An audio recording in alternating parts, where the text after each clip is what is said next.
नमस्कार दोस्तों। सबसे पहले हम स्वागत करते हैं आपका कैरियर मेकर इंस्टीट्यूट में। और आज हम फिर हाजिर हैं करंट अफेयर की एक नई क्लास लेकर के। हमेशा की तरह पिछले वीडियो में दिए गए प्रश्न को हम सबसे पहले लेंगे, जिसका आंसर आपको कमेंट्स बॉक्स में करने हैं। तो हमारा कल का प्रश्न था, जगन्नाथ यात्रा हाल ही में किस राज्य में निकाली गई। तो जगन्नाथ यात्रा हाल ही में उड़ीसा में निकाली गई, ये अ, सभी जानते हैं।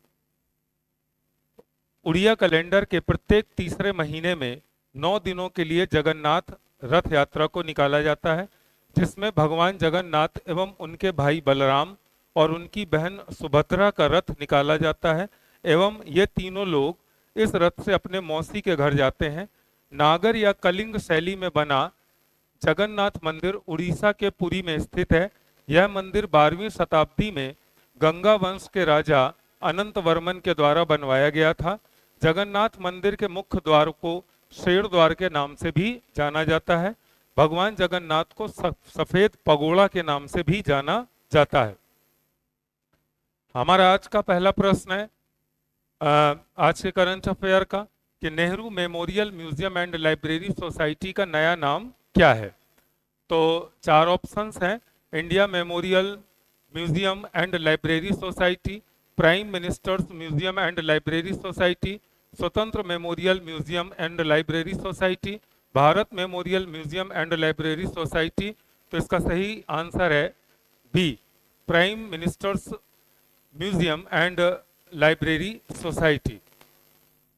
Nehru memorial museum and library society की एक विशेष बैठक के दौरान इसका नाम बदलकर प्रधानमंत्री संग्रहालय और लाइब्रेरी सोसाइटी करने का निर्णय लिया गया। बैठक की अध्यक्षता केंद्रीय रक्षा मंत्री और सोसाइटी के उपाध्यक्ष राजनाथ सिंह ने की। हमारा दूसरा प्रश्न है, किस केंद्रीय मंत्रालय ने दुग्ध संकल्प साथी मोबाइल ऐप का अनावरण किया है। तो चार ऑप्शंस हैं: जल शक्ति मंत्रालय, एमएसएमई मंत्रालय, भारी उद्योग मंत्रालय, वाणिज्य और उद्योग मंत्रालय। तो सही जवाब है सी, भारी उद्योग मंत्रालय। दुग्ध संकलन साथी मोबाइल ऐप हाल ही में उत्तराखंड के मसूरी में केंद्रीय भारी उद्योग मंत्री डॉक्टर महेंद्र नाथ पांडे द्वारा लॉन्च किया गया था। ऐप को Rajasthan electronics and instruments limited IIL द्वारा विकसित किया था, जो भारी उद्योग मंत्रालय के तहत एक मिनी रत्न सेंट्रल पब्लिक सेक्टर एंटरप्राइज है। इस मोबाइल ऐप का उद्देश्य दूध की गुणवत्ता में सुधार करना, हितधारकों के बीच पारदर्शिता को बढ़ावा देना और दुग्ध सहकारी समितियों सहित जमीनी स्तर पर ग्राम स्तर पर संचालन को सुव्यवस्थित करना है। हमारा अगला प्रश्न है, एनटीपीसी विद्युत व्यापार निगम लिमिटेड ने किस शहर में 1 मेगावाट रूफटॉप सौर ऊर्जा परियोजना शुरू की है। हमारे पास चार ऑप्शंस हैं: चेन्नई, गांधीनगर, जोधपुर और पंजिम। तो सही जवाब है मित्रों जोधपुर।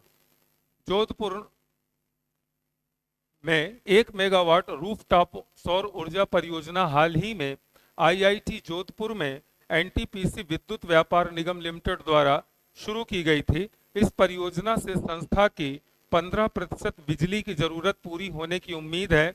एनटीपीसी विद्युत व्यापार निगम लिमिटेड एनवीवीएन एनटीपीसी की पूर्ण स्वामित्व वाली सहायक कंपनी है। रूफटॉप परियोजना प्रतिवर्ष लगभग 14.9 लाख यूनिट बिजली उत्पन्न करेगी। हमारा अगला प्रश्न है, किस राज्य ने धर्म की स्वतंत्रता के अधिकार अधिनियम 2022 को निरस्त कर दिया, जिसे धर्मांतरण विरोधी कानून के रूप में जाना जाता है। तो सही जवाब है कर्नाटक।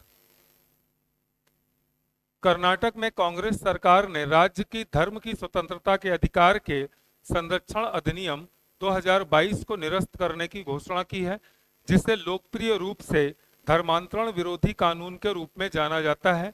राज्य मंत्रिमंडल ने पिछले साल कन्नड़ और सामाजिक अध्ययन स्कूल की पाठ्यपुस्तकों में हिंदुत्व विचारधाराओं पर पाठ सहित किए गए परिवर्तनों को उलटने का भी फैसला किया है। हमारा अगला प्रश्न है, किस राज्य ने 2022-23 के दौरान उच्चतम पवन क्षमता वृद्धि दर्ज की है? तो इसका सही जवाब है दोस्तों राजस्थान। राजस्थान इसका सही आंसर है। नवीन और नवीकरणीय ऊर्जा मंत्रालय भारत सरकार 15 जून को वैश्विक पवन दिवस के रूप में विश्वव्यापी समारोह में शामिल हुई। राजस्थान को उच्चतम पवन क्षमता वृद्धि प्राप्त करने के लिए गुजरात को मुक्त पहुंच के माध्यम से उच्चतम पवन क्षमता वृद्धि प्राप्त करने के लिए और तमिलनाडु को पवन टरबाइनों की पुनर्शक्तिकरण शुरू करने के लिए सम्मानित किया गया।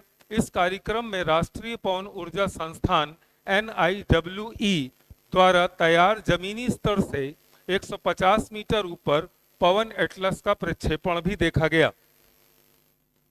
हमारा अगला प्रश्न है, हाल ही में कौन सा राज्य सितंबर में देश के पहले मोटो जीपी इवेंट की मेजबानी करेगा?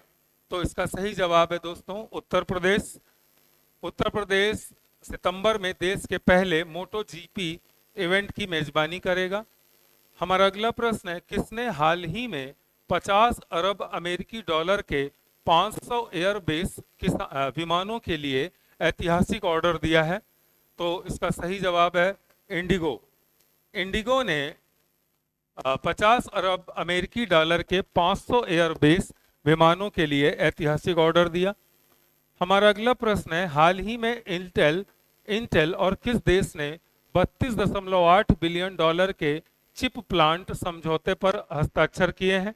4 ऑप्शन है, जर्मनी, जापान, दक्षिण कोरिया और चीन। तो सही जवाब है दोस्तों जर्मनी। नेक्स्ट प्रश्न है, किस राज्य के मुख्यमंत्री ने हाल ही में धार्मिक पर्यटन को बढ़ावा देने के लिए 13.48 करोड़ रुपए की मंजूरी दी है? तो सही जवाब है मित्रों राजस्थान। राजस्थान के मुख्यमंत्री ने हाल ही में धार्मिक पर्यटन को बढ़ावा देने के लिए 13.48 करोड़ रुपए की मंजूरी दी है। हमारा अगला प्रश्न है, हाल ही में कौन 2 दिवसीय G20 श्रम सगाई शिखर सम्मेलन की मेजबानी करेगा? 4 ऑप्शन से, बिहार, छत्तीसगढ़, मध्य प्रदेश, उड़ीसा। तो सही जवाब है दोस्तों बिहार। हमारा अगला प्रश्न है, हाल ही में किस देश ने योग को बढ़ावा देने वाली पहली विदेशी सरकार के रूप में इतिहास रचा है? तो सही जवाब है मित्रों ओमान।